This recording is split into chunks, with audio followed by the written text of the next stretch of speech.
बनाने लगे हैं शक्कर कोला की रेसिपी। उसके लिए हमने 2 गुड़ के बड़े पीस लिए हैं। ये तकरीबन हमारा 1.5 पाव है कम से कम। और ये हमने 2 लीमू लिए हैं और ये तुखम मलंगा लिए हैं। ये हमने भिगो दी थी, तो अब ये फूल चुकी हैं, इसका लेस निकल चुका है। अब हम गुड़ को भिगो देंगे। ये जो हमने गुड़ भिगोआ था, हमने इसको छान लिया छाननी के ज़रिए कि जो उसकी मैल वगैरह हो वो ख़त्म हो जाए। अब हम इसमें डालेंगे तो मलंगा, ये सारी डाल देंगे और हम इसमें लीमू निचोड़ेंगे। ये जो हमने रखे हुए थे लीमू, ये निचोड़ देंगे। वो निचोड़ आई हैं।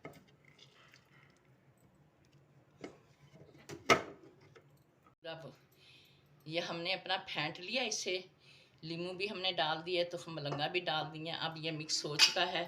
अब हम इसे इसमें डालेंगे, अपने जग में शिफ्ट कर देंगे।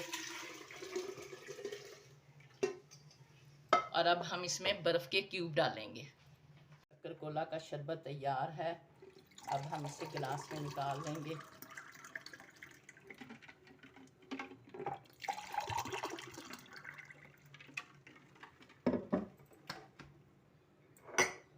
ये हमारा शरबत तैयार है।